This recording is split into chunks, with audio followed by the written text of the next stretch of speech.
What is up? In this tutorial I'm going to go over the spry confirm. This is seen often in input forms whenever you are creating a password or you're creating an account where you have to put in your email. It's either seen on either email or password. I don't think I've seen it on very many other forms, but what this is when you have two different input boxes, you want to check one against the other. For instance, you type in your password and then you're asked to re-enter your password just to make sure that you have it correct. So in this tutorial I'm going to show you how to do that using the spry validation confirm in Dreamweaver CS4. So let's get started. Click spry validation inside of your insert tab, and it's going to say the Dreamweaver did not detect an element to validate against. So what that means is that we do not have any fields that it can look at to check against. So first we have to create some text input boxes so we can match up the confirm with a text box. So what we're going to do is we're going to create two different text boxes, and we don't need to give it a name.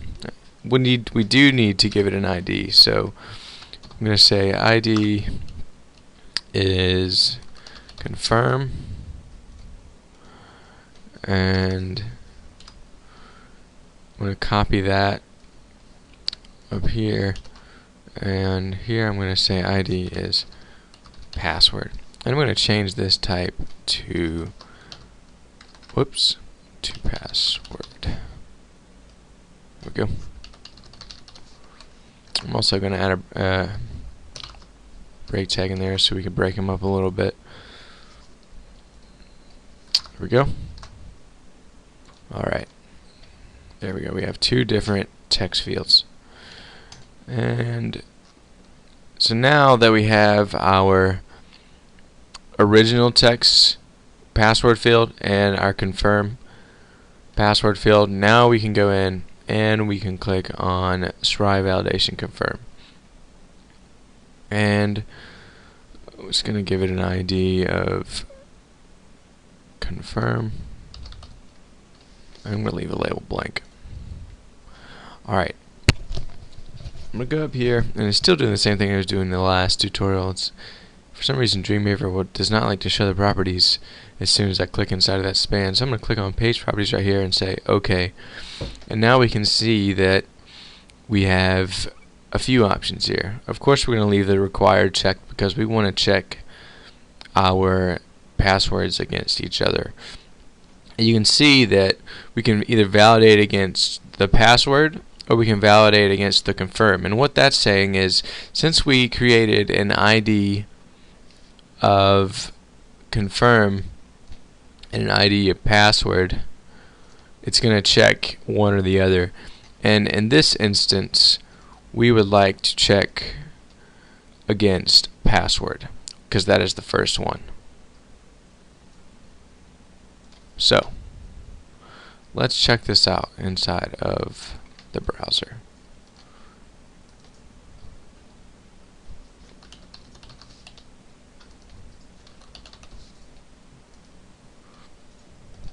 Oops. There we go.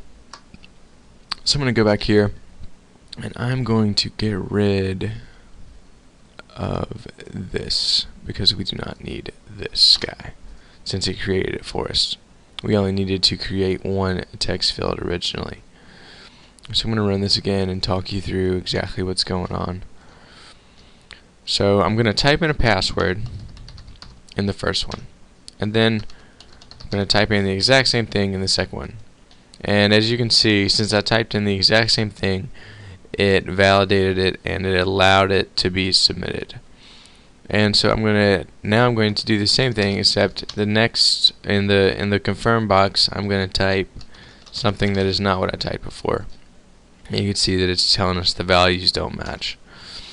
So just to recap, what we do here is we create an input box of type password, and then we click spry validation, and that's going to create another input box for us of type password, and it's going to give it a name of confirm and an ID of confirm too, since that's what we described inside of our box once we clicked on spry validation.